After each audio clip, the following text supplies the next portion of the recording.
Yo guys, what's going on?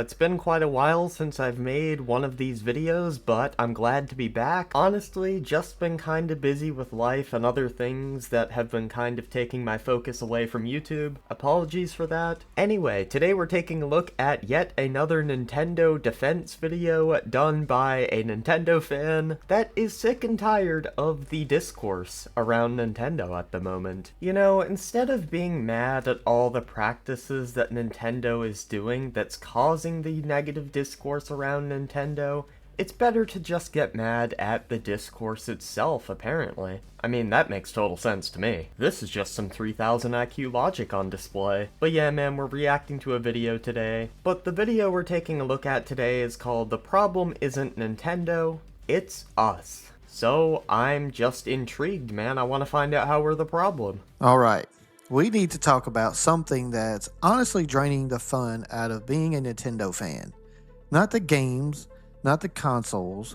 I'm talking about the discourse. So the thing that's draining all the fun out of being a Nintendo fan for you is not the greedy practices where Nintendo is trying to get every single penny from your pocket, it's the discourse around that you can just easily ignore and play your games. Yeah, I gotta be honest with you, man, we're only a few seconds into today's video, but it's not off to a great start. Anyway, continue. The online chaos. The war zone that fires up every time someone shares an opinion about Nintendo. I mean, dude, are you new to the internet? This is basically every single community and fandom ever. It's been like this since the invention of the internet. It always has been this way, and it will always be this way. It's getting ridiculous, right? You say something positive, and boom.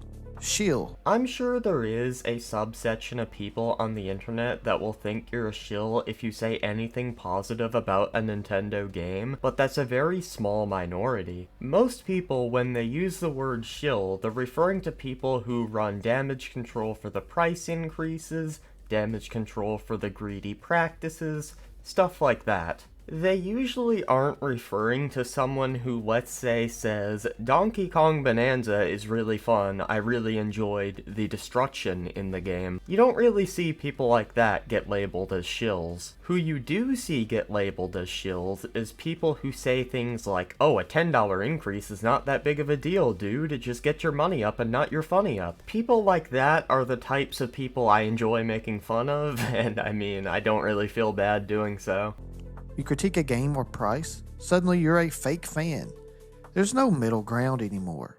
Just two sides, yelling louder and louder, trying to drown each other out. And if you're in between, forget it.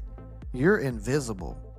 I mean, but there's definitely one side that is much louder than the other, and that is of course the fanboy side. I'm not saying people on the other side don't exist and they aren't annoying when they do, like people who say, oh, how dare you play Donkey Kong, fucking yourself. But there are so many fanboys ready to jump to the defense of Nintendo and just lick their souls clean when you have any sort of minor criticism towards something the company does or says. And in all reality, it doesn't even matter what the company does. It can be like the most deplorable shit in the world. People will find a way to defend it. Nintendo could bust into a fan's house for pirating a game, like the Kool-Aid Man coming through the wall, cook their dog, and eat it, and fanboys would defend it. When the Switch 2 dropped, that divide exploded. It should have been a celebration.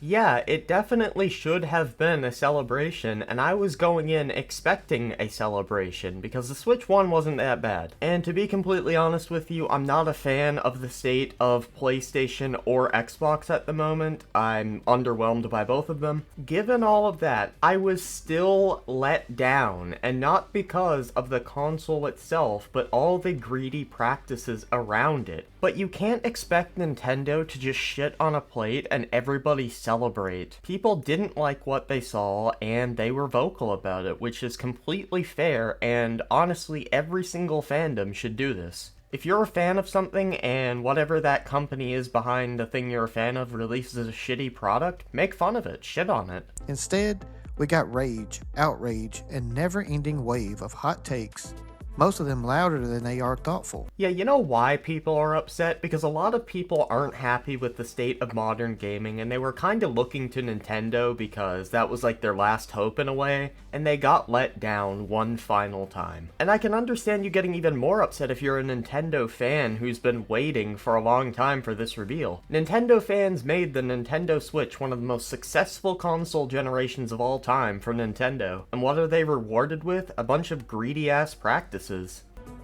I miss when we could just talk about Nintendo, argue a little, sure, but still have fun. Yeah, there's not really anything fun about constant price increases and greedy practices. I don't think anyone's arguing that the games aren't fun. Like, DK Bonanza looks fun, the destruction looks cool. The argument is around the practices and the pricing. Now it feels like everything is a battlefield, and nobody's actually listening. And here's the part that really hurts. The joy of gaming is being replaced with tribalism.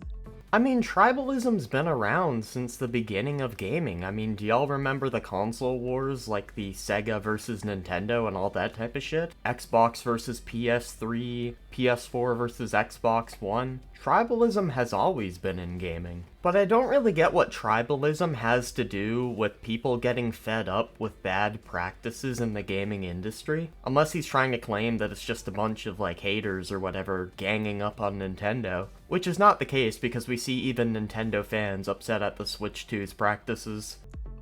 So here's the big question. Is it still possible to love Nintendo out loud without being labeled, attacked, or dismissed? Yeah, I mean, I'm pretty sure I've made it clear enough in my videos that I don't really have anything against you if you go out and buy a Switch 2. Obviously, I would recommend against it because of all the practices that I've talked about. But at the end of the day, I'm just a random motherfucker behind a mic, and I don't have control of everyone else's money. The people you see getting attacked that are Nintendo fans are usually like the super fanboy types that are running damage control for the company, saying things like, well, what? You don't want to pay an extra $10 for every single video game? What are you, broke? Get your money up, you peasant, you filthy plebe. Like, I'm just gonna go back to a random video I've made in the past and pick out a comment and kind of use it as an example here. So this is actually a reply and not just a regular post, but this guy is replying to someone who said that $80 for Mario Kart World is simply too much, and he says, SNES games cost $180 in today's money, people need to chill. Like, there's always some sort of damage control. Let's unpack what's really going on and why this mess is hurting everyone involved. Here's the truth a lot of people seem to forget. You can love Nintendo and still call them out. That doesn't make you a shill. It doesn't make you a hater. It makes you normal. It makes you someone who actually cares about the games, the experience, and the community. Yeah, you see, the problem is, there are people out there, like true Nintendo fans, that are willing to do that, and, like, respect to them. But whenever they come out and say something, there's this legion of fanboys that immediately run to defend the company like their life is on the line. And these fans, these longtime supporters of Nintendo that just want to see their games get better, and their consoles get better, and the practices around their consoles get better, are getting attacked by these brain-dead morons. We've reached a point where if you don't pick a side, full loyalty or full outrage, the internet decides for you. And in the process, all the gray areas, all the thoughtful takes get buried under the noise. People act like being critical means you're rooting for Nintendo to fail, or that enjoying their games means you're ignoring their flaws. Neither is true. In fact, the healthiest fandoms are the ones where people can discuss both the highs and lows without fear of backlash. Which is not the state the Nintendo community is in right now due to the large influx of fanboys. Let's talk pricing, because this is one of the biggest flashpoints and one of the most misunderstood. Misunderstood? Are you fucking kidding me? Every time Nintendo announces a price, whether it's a console, a controller, or a $50 amiibo, the internet blows up. They're gouging us. Greedy Nintendo strikes again. It's a constant storm of outrage, and to be fair, some of it feels justified. $50 for a single amiibo? That's a hard pill to swallow. Yeah, I mean, $50 for a little plastic toy that unlocks something in a video game is pretty fucking ridiculous, because I remember when the amiibos first came out, and they were far, far cheaper on the Wii U. When amiibos first came out, they were $12.99 US dollars, which was a pretty good deal. You got a cool toy, and it unlocked something in a game for you. But here's the thing. A lot of people aren't looking at the full picture. In the US, tariffs on imported goods from places like China and Japan are having a real impact on prices across the gaming industry. And while Microsoft and Sony raised prices on their consoles, Nintendo chose a slightly different path. While they did raise the prices of the Switch 1 consoles, Nintendo is holding the Switch 2 price at $449.99. Yeah, tariffs don't really excuse a price increase on the Switch 1 because as the years go by, consoles get cheaper to make due to technology advancing, and that would offset the price increase by any tariff that would be necessary. And let's say that wasn't the case. Look at Nintendo's stock price right now. I think they can afford to keep the Switch at the same price that they had it at for the last few years, especially considering how weak the hardware actually is. To keep their newest console's price competitive, Nintendo has chosen to absorb those tariff costs into accessories as well. And that's where the backlash is coming from. The outrage over $50 amiibos isn't just about greed.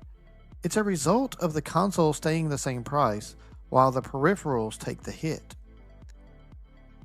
And look at the Kirby Air Riders amiibo. In the US, it's $49.99. In Europe and parts of Asia, the exact same figure is selling for around $39.99.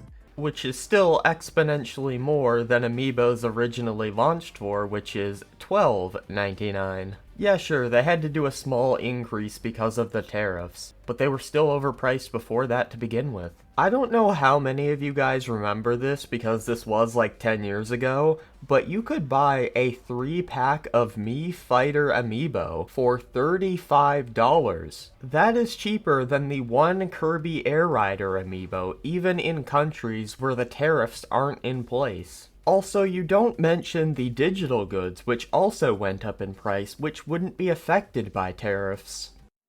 Let's talk about content creators, because they are a huge part of this problem.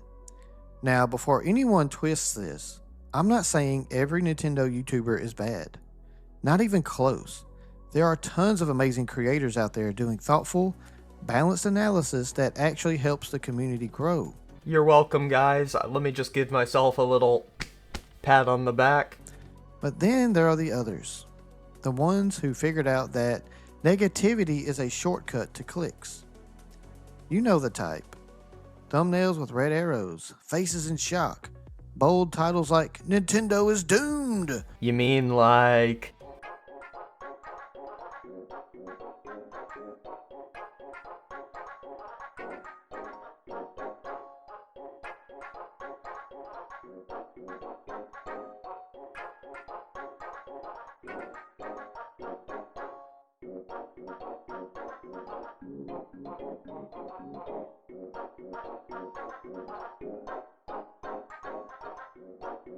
Anyway, I get what he's saying. Obviously, people exaggerate and overblow issues on YouTube, I'm not gonna deny that. And for the rest of the video, he just kinda harps on this point, so I'm not gonna bother responding to it. But if you guys did enjoy today's video, it would be appreciated if you would leave a like. If you want to subscribe, you can do that too. If you disliked the video, you can leave a dislike and an angry comment. And yeah, man, I mean, I'm out.